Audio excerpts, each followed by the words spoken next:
రాష్ట్రాన్ని అన్ని రంగాల్లో భ్రష్టు పట్టించిన మాజీ ముఖ్యమంత్రి జగన్మోహన్ రెడ్డికి రాష్ట్ర ప్రజలు బాగా బుద్ధి చెప్పారని ఏపీ రాష్ట్ర గృహ నిర్మాణ సమాచార శాఖ మంత్రి కొలుసు పార్థసారథి అన్నారు.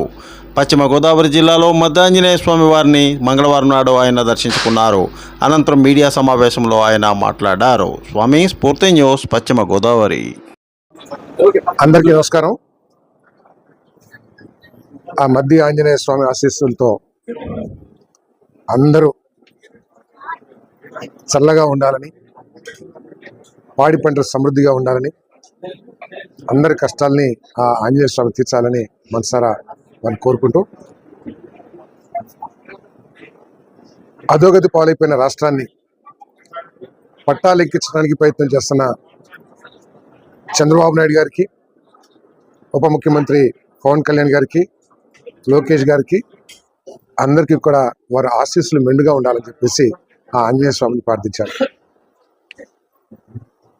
ఇకపోతే అందరికీ తెలిసిందే రాష్ట్రం ఏ విధంగా నష్టపోయింది.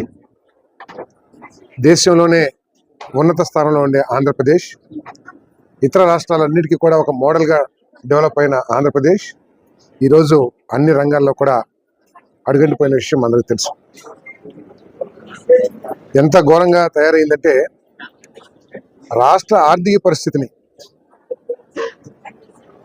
15 సంవత్సరాలు ముఖ్యమంత్రిగా ఉన్న చంద్రబాబు నాయుడు గారు కూడా పూర్తిగా ఆకలింపు చేసుకోవటానికి సమయం పట్టేంత ఆర్థిక విధ్వంసంలో ఈ రాష్ట్రం ఉండటం చాలా శోచనీయం.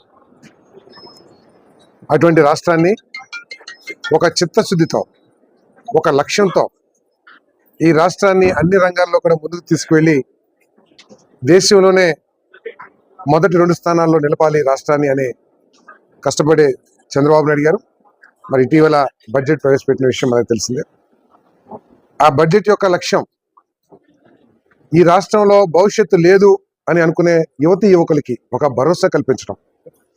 ఈ 5 సంవత్సరాల కాలంలో 20 లక్షల ఉద్యోగాల్ని ఇక్కడ కల్పించి వారికి ఒక భవిష్యత్తునికి భరోసా కల్పించడం లక్ష్యంగా బడ్జెట్ తయారు చేయబడిందని చెప్పేసి మనం చేస్తాం.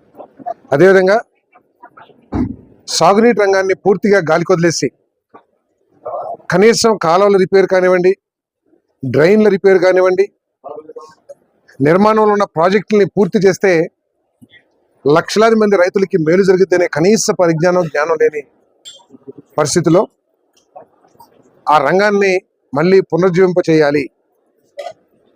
ఏదైతే సగంలో వదిలేసి రాష్ట్రానికి అన్యాయం చేశారో ఆ ప్రాజెక్టులన్నింటినీ కూడా, పోలవరం తీసుకోండి, మన చింతలపూర్ తీసుకోండి, ఇంకా అనేక ప్రాజెక్టులు రాష్ట్రంలో అనేక చోట్ల ఉన్న ప్రాజెక్టులన్నింటినీ కూడా పూర్తి చేయడానికి మరి బడ్జెట్ తయారు చేయబడిందని చెప్పేసి మనం చేస్తున్నాం. మనందరికీ తెలుసు చింతలపూడి మన ప్రాంతానికి ఇంక్లూడింగ్ నా నియోజకవర్గంతో సహా ప్రాణవాయువు లాంటిది. ఆ ప్రాజెక్ట్ వస్తే